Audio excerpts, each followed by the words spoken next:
done, but you don't expect anything back. But when you give it as a loan, your intention is that they will give you something in return.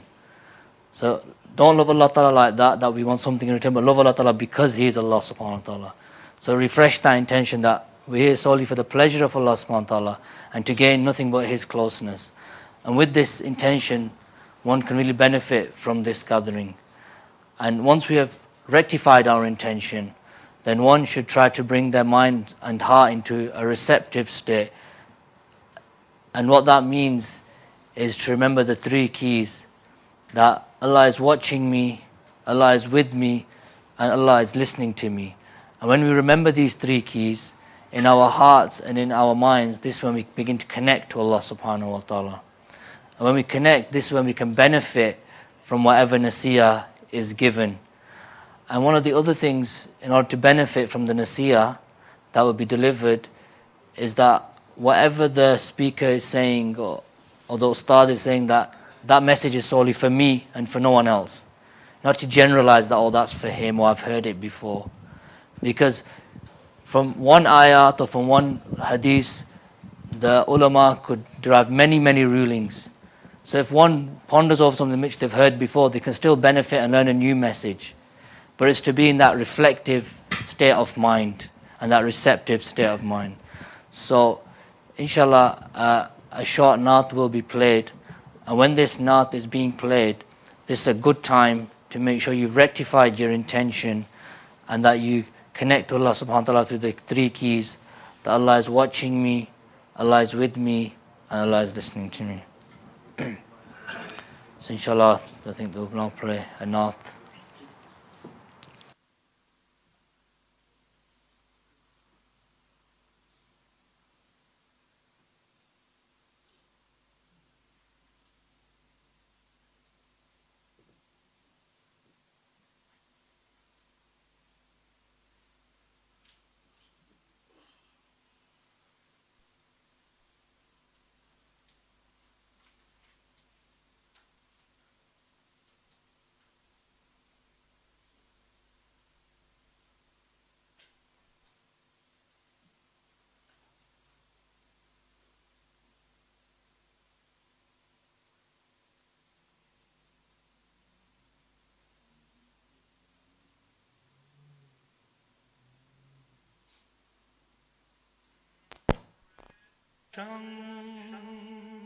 From desire, desires, a lonely crier. Oh, redemption from desire, desires, a lonely crier. أستغفر الله إن الله ذو كرم ورحمة للذي قد تاب من زلالي. أستغفر الله إن الله ذو كرم ورحمة للذي قد تاب من زلالي. أستغفر الله إن الله ذو كرم ورحمة للذي قد تاب من زلالي. In the timeless time before our time, when you called us forth to bear witness, following the devout, oh, I answered yes without the shadow of a doubt. Your spoken word was what I had heard as I stumbled into wakefulness. As we gathered about, oh, it stirred me within as it shook me without. And the years they passed till the day at last I awoke with a cry, oh, the pain of severance.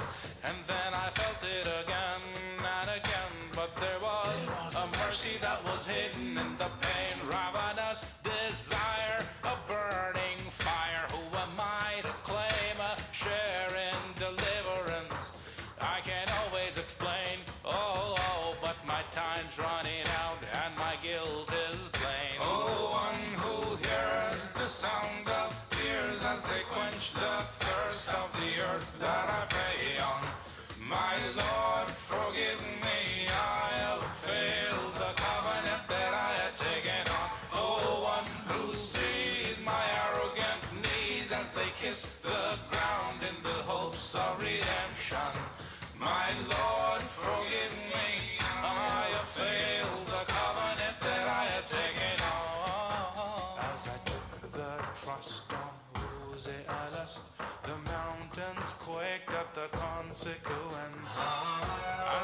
courage to obey.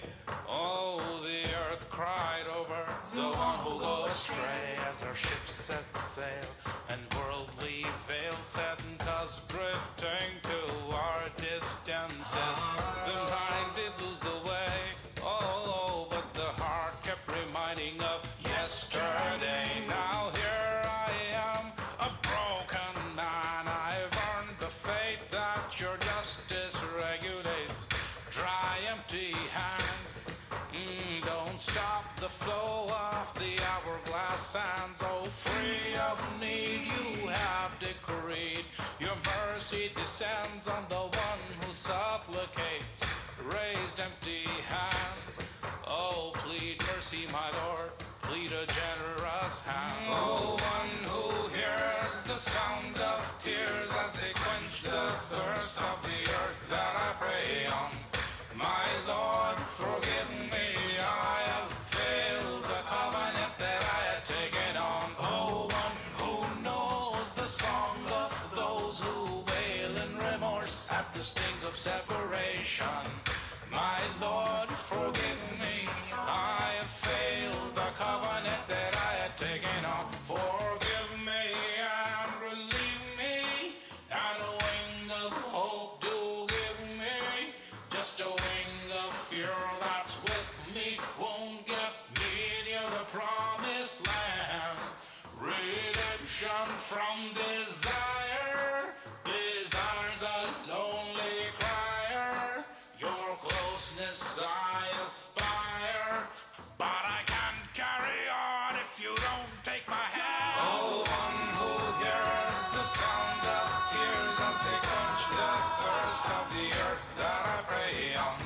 My Lord, forgive me, I have failed the covenant that I had taken. ربنا ظلمنا أنفسنا وإن لم تغفر لنا وإن لم تغفر لنا وترحمنا لنكونن من الخاسرين.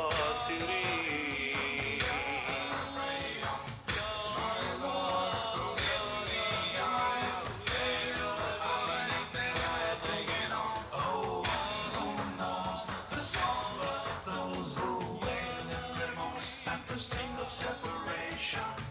My Lord, forgive me, I have failed the covenant that I have taken on.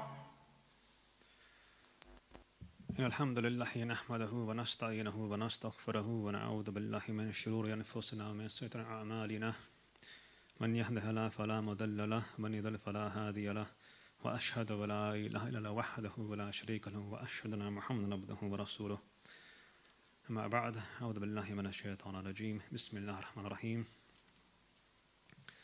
فبما رحمة من الله لنت لهم ولو كنت فظا غليظ القلب لانفضوا من حولك.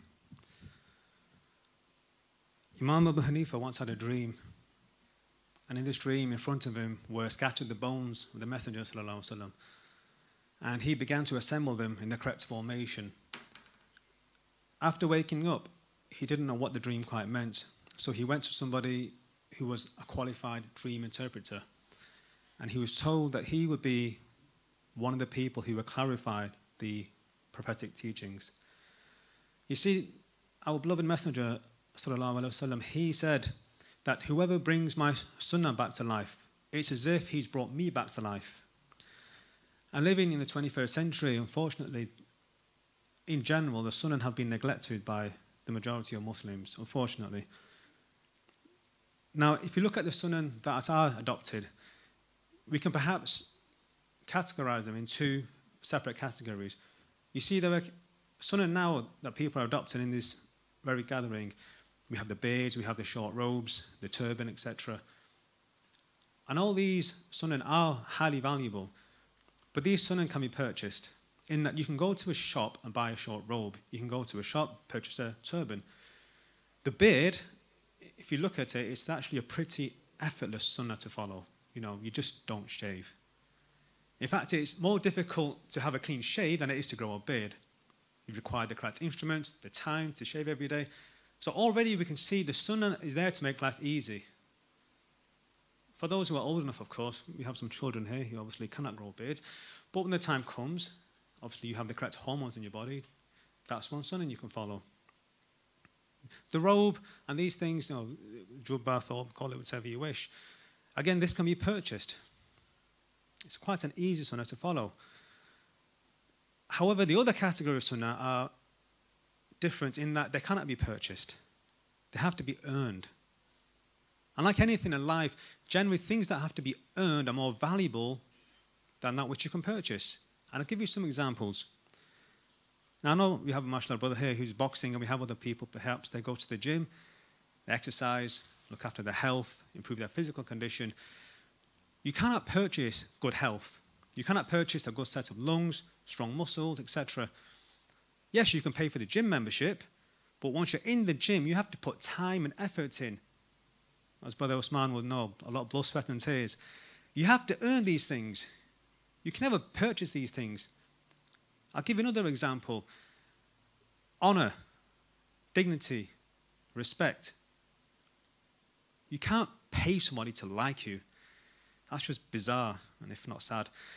But you have to earn respect from people. Be with people. Through time, respect comes.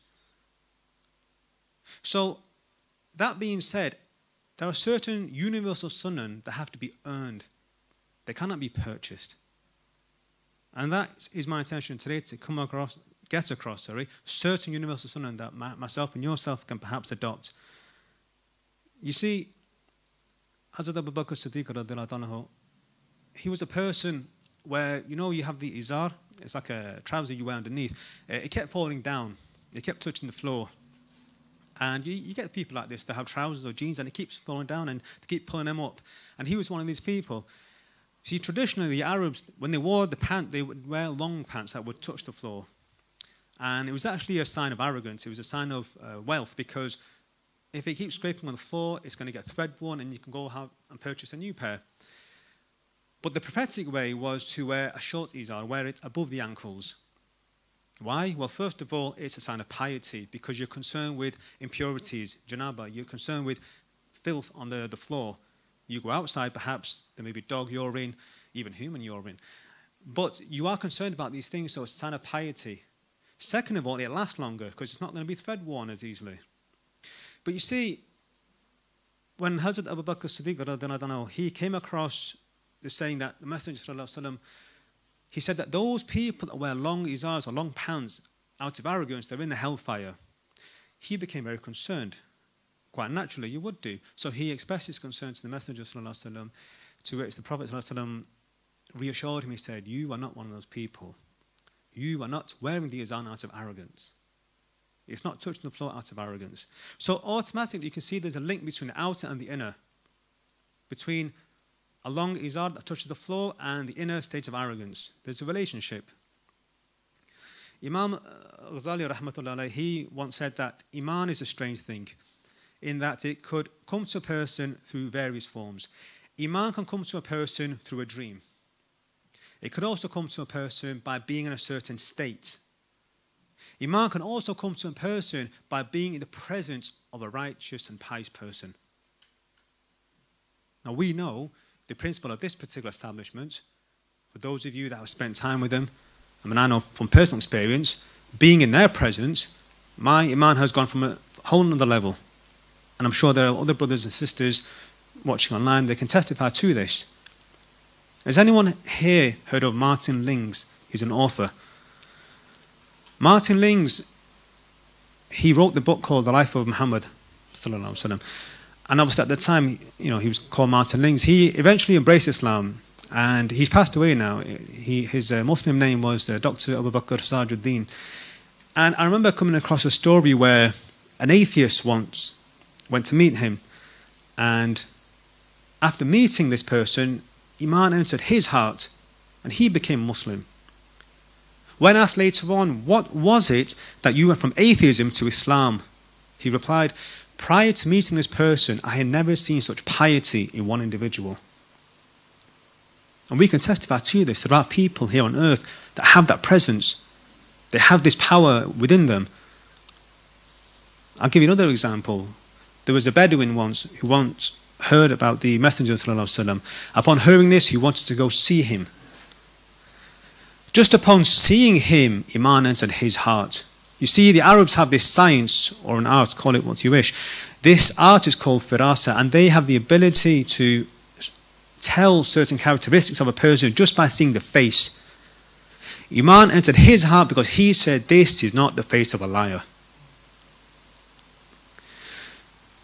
So you see, universal sunnah, or any sunnah, they are so valuable. And the outer sunnah, I'm not going to devalue them or underestimate them. No, this would be entirely incorrect. For example, the beard, going back to this example, is we know this is one of the things that should you wish to grow a beard, you will constantly be rewarded. Constantly. But if you have already established these outer sunnah, then how about we work on the universal sunnah, the inner sunnah? You see, the Quranic verse that I recited at the beginning, one of the translations is, in English of course, in relation to the Messenger sallallahu alaihi wasallam, Allah subhanahu wa ta'ala says, so by the mercy of Allah, you were made lenient with them, and if you had been rude in speech or harsh-hearted, they would have abandoned you. Now we know the Prophet sallallahu alaihi wasallam was an incredibly soft, humble, generous person, whoever he met. Aristotle once said that the root of all problems is when one person becomes slighted by another. Meaning when one person is offended by another, he's related to the ego, he's talking about the ego, the nafs. This is Aristotle, and he wasn't a Muslim, but nevertheless he had some wisdom. You see, when the Prophet ﷺ spoke to people, he was incredibly gentle. And inshallah, I'm going to give you several examples, and I'm hoping we can all leave today and at least apply one of the lessons learned today. You see, Hazrat Ibn Umar radiallahu anhu, he once was in a particular place and he just moved this horse. There was a horse in front of him and he moved it. Now, it would appear apparently there was no reason for moving a horse. On the surface of things, people couldn't quite work out. He was just there, the horse was there, and he just moved it. When afterwards somebody inquired as to why he just shifted this horse, Ibn Umar replied, I once saw the Messenger sallallahu alaihi wasallam in this place, and I saw him move the horse in the same place. And this other person was confused, and he was like, yeah, but that was different. There was a rock here at the time. He said, it doesn't matter why. The fact that I saw my beloved Messenger sallallahu alaihi wasallam do something, I wanted to do this. Emulation. Now that's mahabbah, that's love. Now perhaps you're thinking that's a bit crazy. Well, you know, people do all sorts of crazy things in the name of love. In fact, lyrical poetry is full of crazy actions people do for love. The people may learn Arabic, they learn a foreign language out of love. Perhaps they fell in love with an Arab because Layla was an Arab. You know, that just says everything about how we should want to emulate the Prophet ﷺ. Regardless of whether you understand it or not. If you know it's true and it happened, then that should be our mentality. There's a hadith of which I'm going to paraphrase, that the believer is a mirror of another believer. Meaning, brothers here, if you see something wrong with me, then please tell me what's wrong with me, because I need the advice. I don't know what's wrong with me all the time. In fact, William Shakespeare in Hamlet said, isn't it amazing that God made the face that it can only be seen in a mirror? And that was William Shakespeare. Meaning, throughout your entire life, you can never ever see your own face. You need an external source, whether it's a mirror, or he's speaking metaphorically here, whether it's another person to tell you what's wrong with you. I mean, I know sometimes I go out for a meal with some of the brothers here, and some of the food sometimes drops down onto the bed, and I'm like this, just indicating that there's something in your bed. Wipe it off. It's embarrassing, but this happens. So the fact that we need other people to tell us what's wrong with us when it comes to dropping food in our bed, what does that say about our other characteristics, such as arrogance, such as backbiting? You know, sometimes I need to be told to just come back down to earth, just calm down on the slander or whatever it is.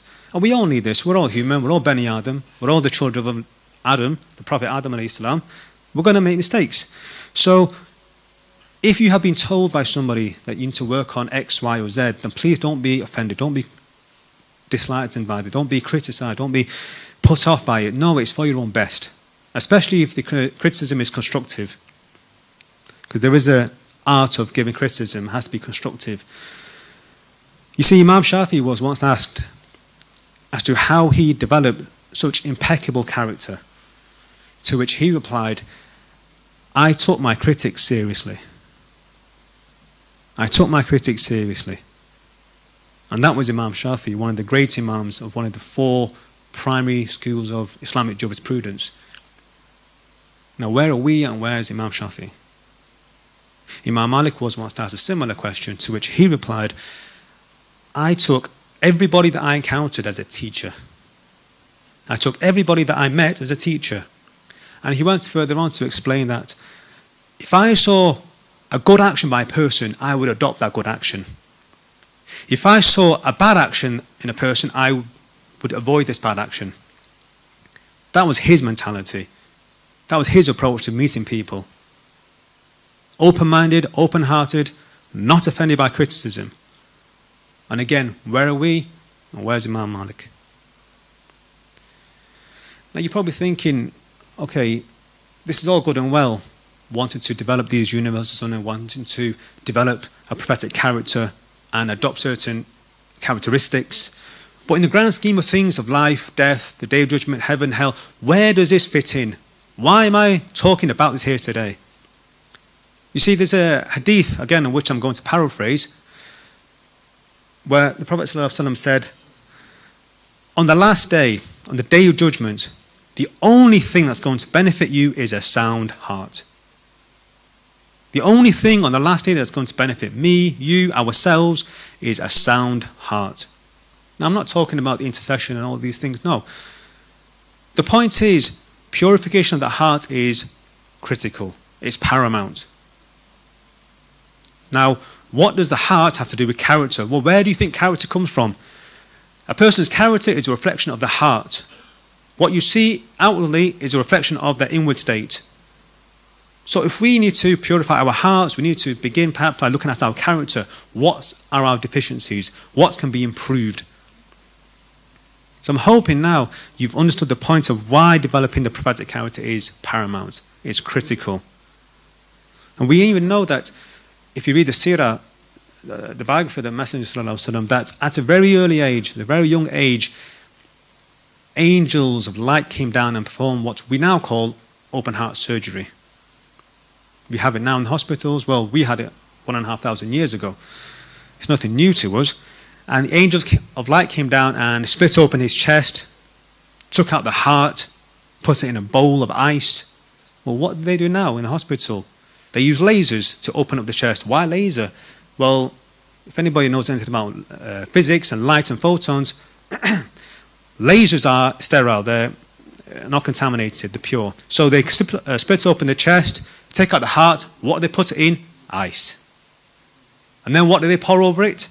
It's what's called a chronic fluid. It contains high levels of potassium, amongst other chemicals. But 1,400 years ago, the heart was placed in ice. What did they pour over it? Zamzam water. Now, if you look at the chemical composition of Zamzam water, it has high levels of potassium and high levels of sodium. What's changed? We've had this all along. His heart was purified. Because, again, another hadith, which I'm going to paraphrase that, there's a lump of flesh in the body. If that lump of flesh is sound, the body is sound. If that lump of flesh is contaminated, and the whole body contaminated. And that lump of flesh is the heart. So now I've given you the theory behind the universal sunnah. And I say the universal because anybody can do this. A male, female, young, old, regardless of where you are, in the masjid, at home, work, wherever you are. These are universal. In fact, you don't even need to be a Muslim to apply these characteristics of honesty, of being upright, not backbiting. Even non-Muslims can acknowledge that these are good characteristics to adopt. So now I've given you the theory behind it. I'm going to give you some examples. And I'm hoping, again, these examples you could perhaps relate to. You can walk away and apply one of these to yourself. So I'm going to begin with the first example. Now, can I just have a quick raise of hands? Anybody who drives on a daily basis? Can I just have a quick raise of hands, please, if you drive on a daily basis? So a few of us, mashallah, good. Now, perhaps you're a driver or you commute. That's irrelevant. But there's actually a maqam for driving. There's a station for driving. And that maqam is called ithar. Ithar is giving preference to others. Now when you're driving, first of all, it depends if you're driving primarily on the motorway or in the city, but it can be a potentially stressful experience. It could be dangerous, driving at high speeds. People do all sorts of crazy things, what we now call road rage. Now when I came across this station, this maqam of ithar, I tried it, and I still do, and I can honestly say it made the whole experience less stressful. Because I was no longer bothered with people cutting me off. I was no longer bothered with people driving as if they need to do their test again. I was no longer concerned about this. I was no longer bothered about giving way to people when I didn't have to give way. If somebody cut me off from the right-hand lane, I would remind myself that always give way to the person on the right. If somebody cut me off from the left, alhamdulillah, it's ithar, give preference to others. So perhaps next time you drive a car or whenever you drive, just try this maqam, try ithar, try give preference to others. Now that being said, ithar does not negate or neglect alaykum anfusikum, which is to look after yourself, to look after your own soul. It doesn't neglect that. Giving preference to others by no means that you don't look after your own soul. Yes, of course you look after your own soul. But looking after your own soul involves looking after other souls. That's the reality. Looking after your own soul involves looking after other people's souls. You look at the mashayikh, you look at such people, people such as Ahmad Dabag, who we've met here. What's he doing now? He's in a foreign country looking after other souls. That's what he's concerned about, helping other people like me and you. That's alaykum anfusikum, looking after other souls. So ithar and alaykum anfusikum, they're not mutually exclusive. No, they go hand in hand.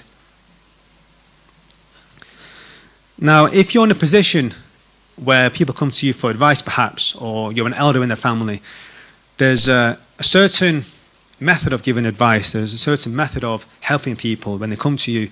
And I'll give you some examples. You see, 1400 years ago, there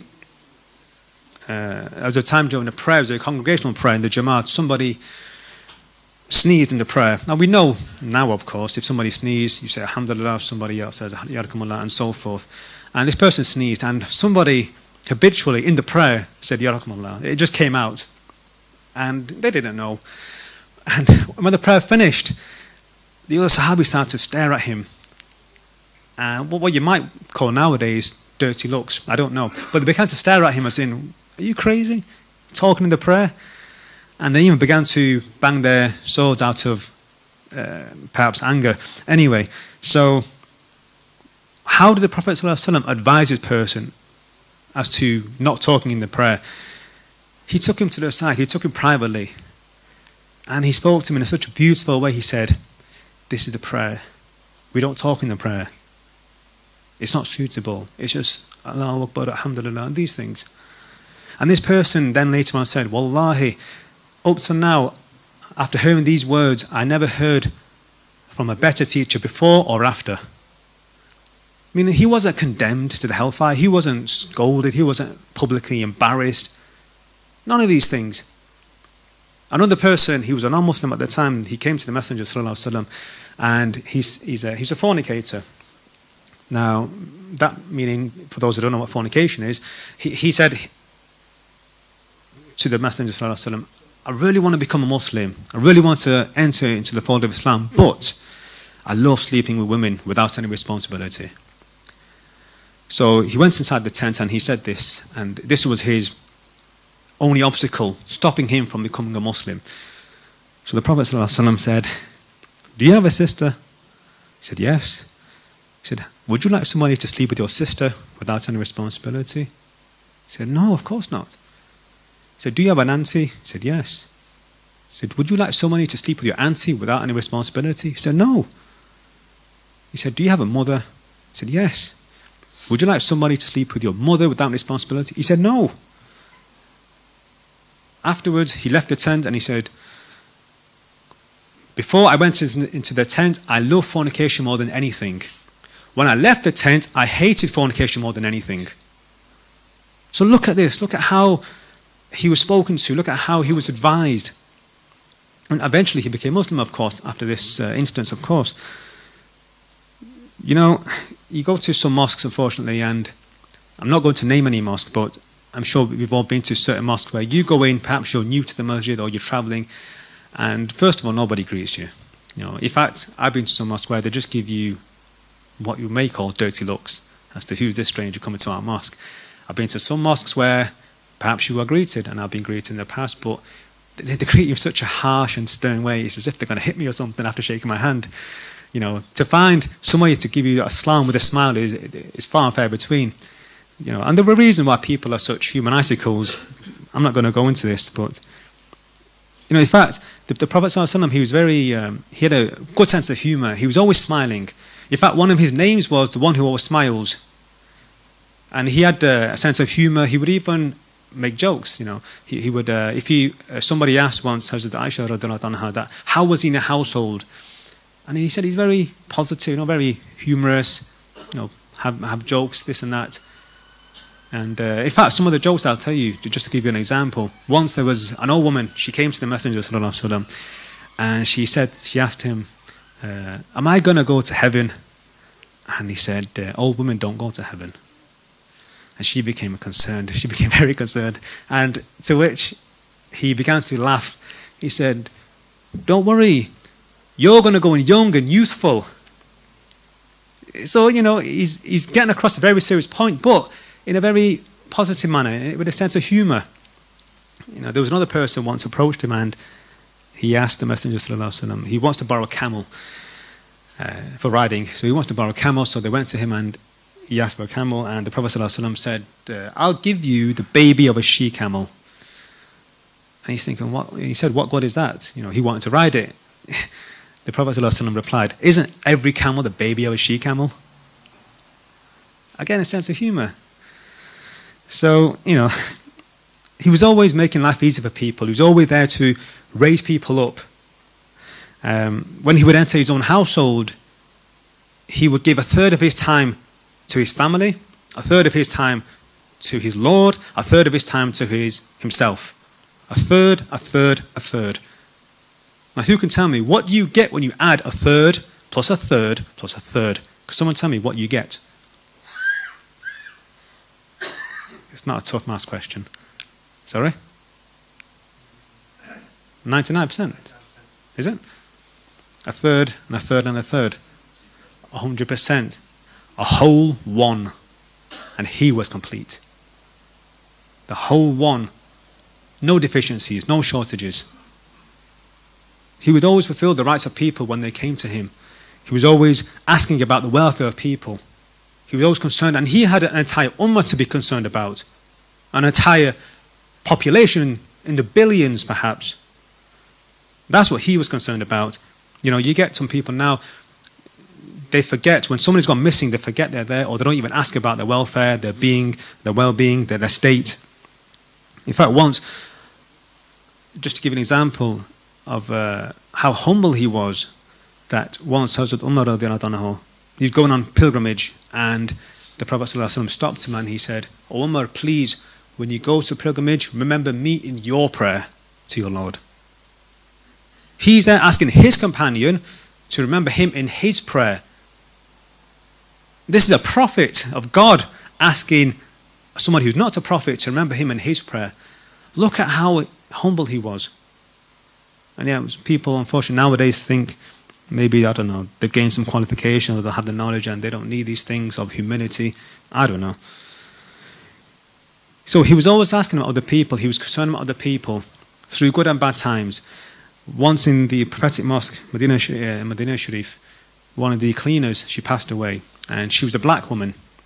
She passed away, and he was unaware of this at the time. The Sahaba, they read the funeral prayer over this particular female black cleaner. After which the Prophet ﷺ found out, and he became very upset. He began to cry. He was very upset. He asked, "Why didn't you tell me she passed away? Was she insignificant?" He wanted to pray over her. And you look at how black people or any ethnic minority, look at how they're treated today, anywhere in the world. You look at how women are treated nowadays, unfortunately, in certain environments. Yet he was concerned with everybody, regardless of their race, their background, gender. It doesn't matter. His heart was that big. You look at the children at the time who were around him, look at their state, look at who they became. And I say that because, alhamdulillah, I work with a lot of children and it's a big thing for me. But you look at the children at the time of the Prophet ﷺ, look at how they were treated, look at how they were raised. I'll give you an example. Hazrat Anas ibn Malik, he was given by his mother to serve the Prophet ﷺ in the prophetic household. And he said, in 10 years, for the duration of 10 years, not once was he asked or told that. When he was told to do something and he didn't do it, he was not once asked, why didn't you do that thing? He said, in 10 years, if I was told not to do something and I did it, I was never questioned why I didn't do it. In a decade, not once was he told this. In fact, once he was asked, oh, Anas, did you do such and such a thing? And he said no. And you know, children do this. They want to challenge authority. They want to see a reaction. He said no. To which the Prophet ﷺ, he just smiled. He left the room. And this is hikmah in itself. This is wisdom. You know, if anyone does this, leave the room. Get out of that situation. So he left the room, after which he came back. He said, Anas, did you do that thing I asked you to do? He said, I'll get to it straight away. So look at how he treats the children. He didn't hate children. He didn't scold them. He didn't embarrass them. And there were two brothers, again very young, Abdullah ibn Zubair and Abu Umair. There were two brothers. Abu Umair was the younger one. And Abdullah ibn Zubair actually, once he was walking down what you might call an alleyway, a very narrow passageway. And he was walking there with his friends, and oncoming was Hazrat Umar radiallahu anhu. And all the kids ran away, except him. He stayed, and he kept walking. So Hazrat Umar radiallahu anhu, he asked, all your friends ran away from me, why didn't you? He said, well, first of all, I've done nothing wrong that I should be scared of you. And second of all, the alleyway is wide enough for both of us. Look at this, look at how the children were at the time. His younger brother, he once had a pet bird, kept in a cage, and the bird passed away. And once the Prophet ﷺ was actually going to their house to visit the family, not for this specific reason, but he went to the house to visit, and he discovered this child was there upset, crying. So straight away, he's aware of what's going on. He's not gone for this purpose, but he's aware there's a child there crying. What did he do? He went over and asked the child. He asked the child a very serious question, a very deep question. He said, oh, Abu Umair, what happened? He said, oh, Abu Umair, actually, he didn't say this, sorry, correction. He asked him, what did the bird do? So straight away, he's reminding the child that death is a part of life. So the child said, my bird died. And he comforted him afterwards. But the point being that people sometimes, we're not aware of what's going on or the state people are in if they're going through difficult times. And in fact, this very hadith, I believe it was Imam al-Skandari, he said from this single hadith, 100 rulings have come out of this hadith. 100 legal rulings, such as ziyarah, such as the permissibility of keeping a pet, such as keeping pets in cages. And there are many more.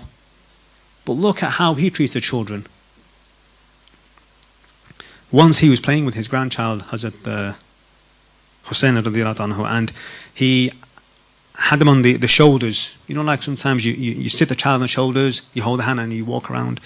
I don't know what this is called, but he was once playing with his grandchild and somebody came up to him and they wanted to honour the Prophet ﷺ. So they said to Hazrat Hassan radiallahu anhu, they said, what an excellent riding vehicle you have, referring to the Messenger ﷺ. To which the Prophet ﷺ replied, what's an excellent rider? Again, he's giving tashrif to the child, he's honouring the child. That's all he did, was honour people. See, he was all about making life easy for me and you. Throughout the ages, he's still making life easy for me and you. He didn't find faults, even in the smallness of things, whether it be food or anything. He didn't find faults, he didn't criticise people. I mean, we're living in an age where, unfortunately, we're all excellent armchair critics. All of us. We can criticize everything we come across, unfortunately. But he didn't criticize things. So I've given you several examples, and I'm hoping that some of them perhaps you can walk away and learn from and apply for yourself. But the question is how? How do we go away and benefit from the prophetic character? You see, one of my friends yesterday, he messaged me, he was going to a speech about Salahuddin Ayyubi, and I asked him afterwards, how was it? He said it was good, it was nice to hear about such great stories. But then I asked him, so what are the next steps? How are you going to apply what you've learnt?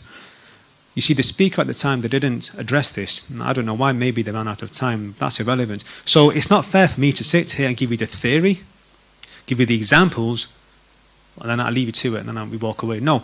How do we go away and improve ourselves? Well, the first thing you can do, or we can do, because I include myself, is spend time with the righteous and the pious. Spend time with the likes of Sheikh Ahmed Dabagh. Of course, they're not here physically right now, of course, but when they return, spend time with them. That in itself, when you're in their presence, when you're in the presence of greatness, it makes it a lot easier to develop these characteristics within yourself. Because when it comes to following the Sunnah, inwardly and outwardly, they don't switch off. They don't get tired of doing this. Just being in their presence, and people can testify this. There are brothers here who have spent a lot more time than me, a lot more, and they can testify. Being in their presence, you're not the same. Your iman, the level of iman, it's not the same. It's on a whole other level. Now, if you can't do that, if you can't travel with them, like myself, for example, he's made it even easier. The Mashaykh have done this throughout the generations. They have made it so easy that they have developed this free course of self-purification. It's a free course. They put pen to paper, and they have structured a systematic method to adopt these characteristics.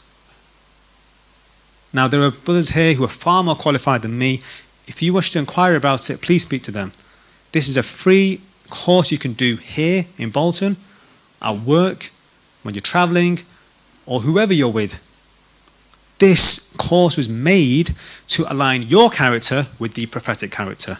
It's about you raising the bar to the bar of the Messenger Sallallahu Alaihi Wasallam. And that's the greatest bar you'll ever want to meet. Now, perhaps you're wondering, it sounds pretty difficult. It sounds challenging. Well, you know, people ask me all the time, is it easy to be a teacher? Is it easy to tolerate kids who are annoying? And I say the same thing every time. I say, listen, like anything in life, you want to be successful. Brother Usman, he's a boxer. He's a successful boxer, mashallah. You want to be successful. It's easy if you make it easy. It's difficult if you make it difficult. And that's the same with this course of self-purification.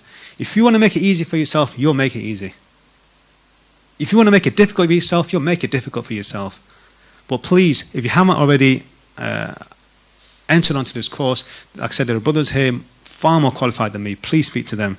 And that's the easiest way of doing this.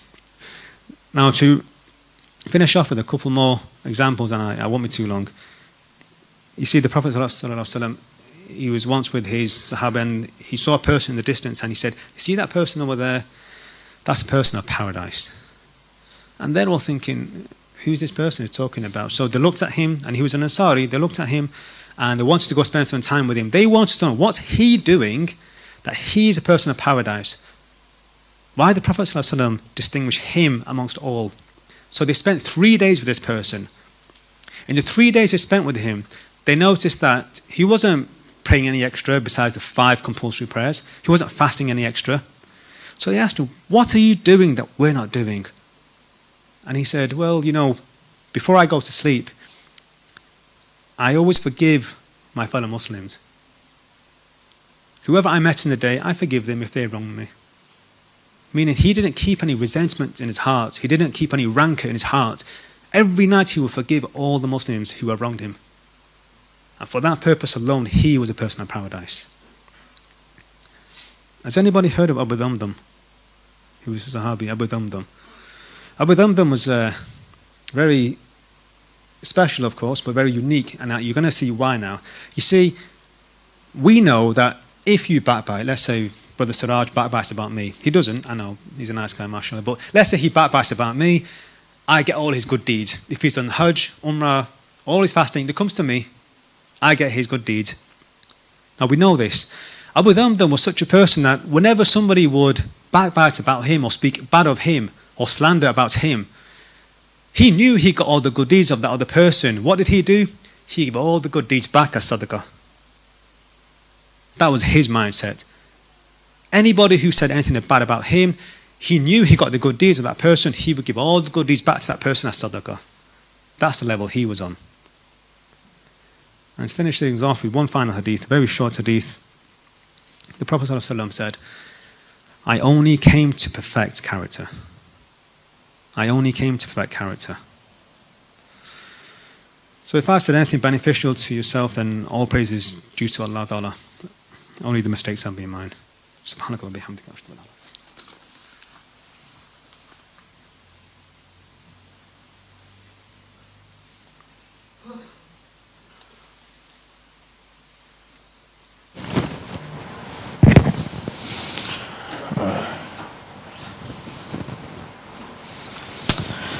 As you've heard, like Ustaad Sufian has mentioned, that it's not sufficient just to hear about the qualities of the Prophet ﷺ. We can't sit here all day and do that, and we'll be mesmerized by it.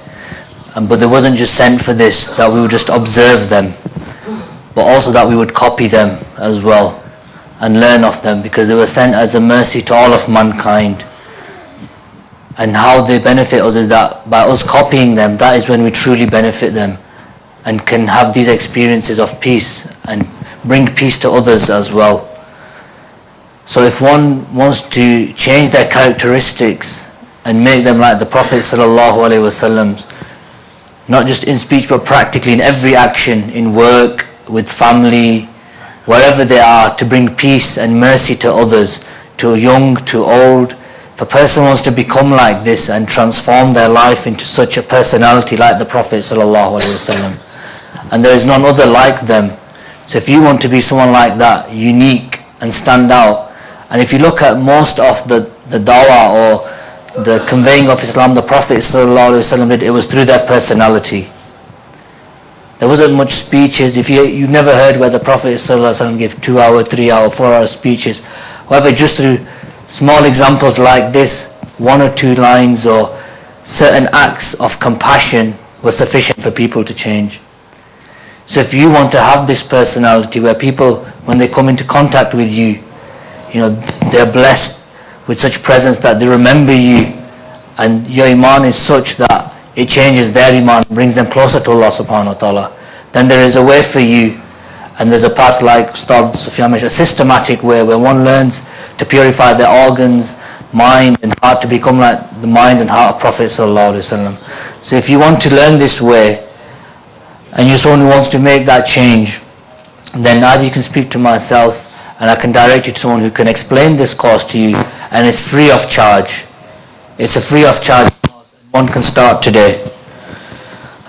Also, as the Ustaad Sufian mentioned, you can see the teacher is not here currently, Sheikh Ahmad Dabbagh, because they are out there conveying this message to people, how to spread peace, how to bring goodness, and how to help others.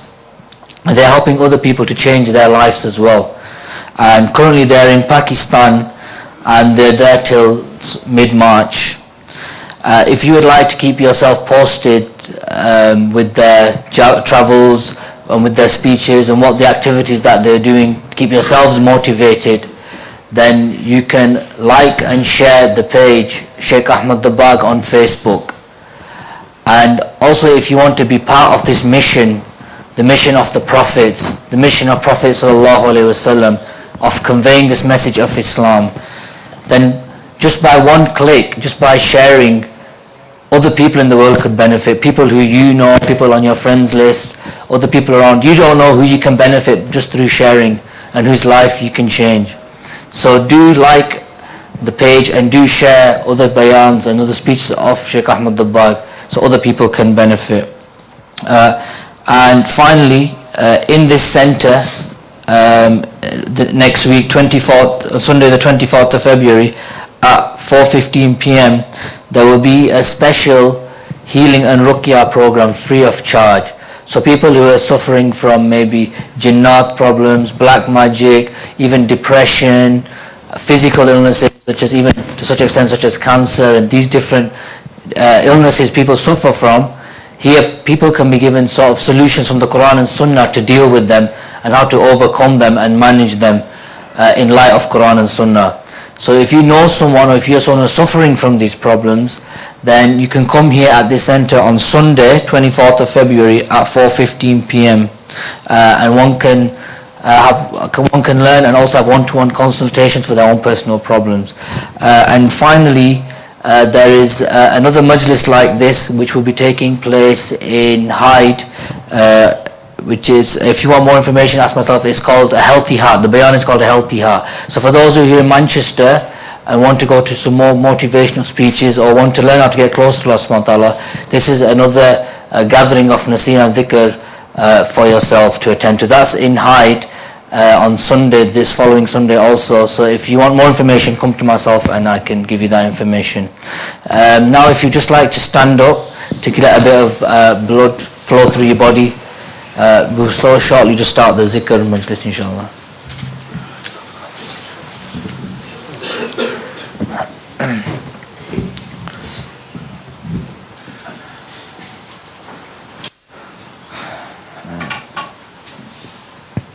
So now I think we've all had a few seconds to stretch. We can all maybe sit back down, and while the brothers are preparing for the zikr majlis, we should try to rectify our intention that we are here in honor of the pleasure of Allah subhanahu wa ta'ala. And this is a loud zikr which we will be doing. So when the Ustaad is reciting, you also recite with him. And this is the time to really connect with Allah subhanahu wa ta'ala. When you're reciting this zikr, also recite with your heart. And whatever difficulties and problems you're having or any needs, present them to Allah subhanahu wa ta'ala. Every time you are calling to them and you're doing that dhikr, express it with your heart and not just with your tongue. And inshallah one will be granted the need or help whichever they need through that, inshallah.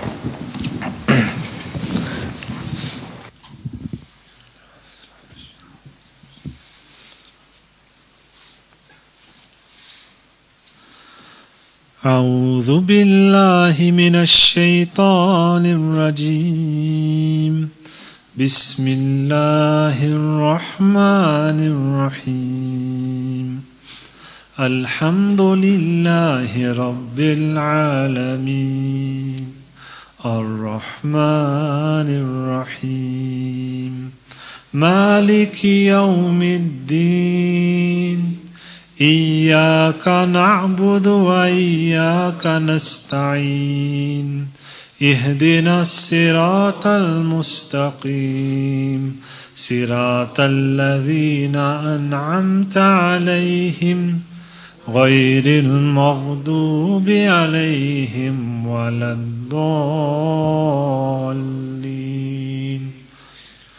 بسم الله الرحمن الرحيم قل هو الله أحد الله الصمد لم يلد ولم يولد ولم يكن له كفوا أحد بسم الله الرحمن الرحيم قل هو الله أحد الله الصمد لم يلد ولم يولد ولم يكن له كفوا أحد بسم الله الرحمن الرحيم قل هو الله أحد الله الصمد لم يلد ولم يولد ولم يكن له كفوا أحد إن الله وملائكته يصلون على النبي يا أيها الذين آمنوا صلوا عليه وسلموا تسليما مولاي صل وسلم دائما أبدا على حبيبك خير الخلق كلهم مولاي صل وسلم دائما أبدا على حبيبك خير الخلق كلهم محمد سيد القونين وثقلين محمد سيد القونين وثقلين والفريقين من عرب ومن عجم مولاي صل وسلم دائما أبدا على حبيبك خير الخلق كلهم هو الحبيب الذي ترجع شفاعته هو الحبيب الذي ترجع شفاعته لكل حول من الأحوال مقتحم مولاي صل وسلم دائما أبدا على حبيبك خير خلقكم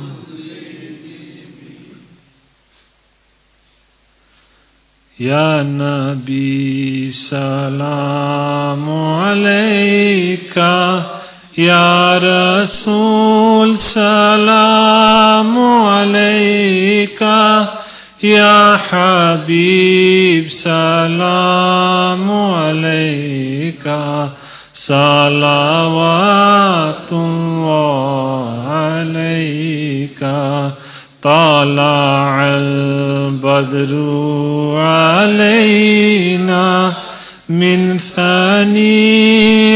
الوداع وجب الشكر علينا ما دعا لله داعي يا نبي سلام عليك يا رسول سلام عليك يا حبيب سلام عليك صلوات الله عليك तेरे आने की खुशी में दो जहां मुस्कुराए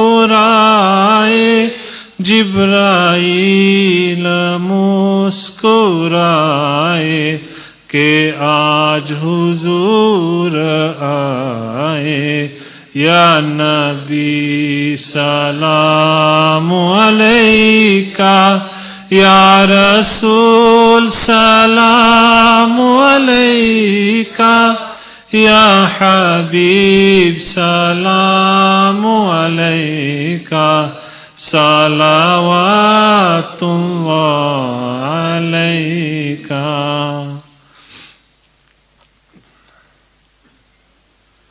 सल्लल्लाहु अला मुहम्मद सल्लल्लाहु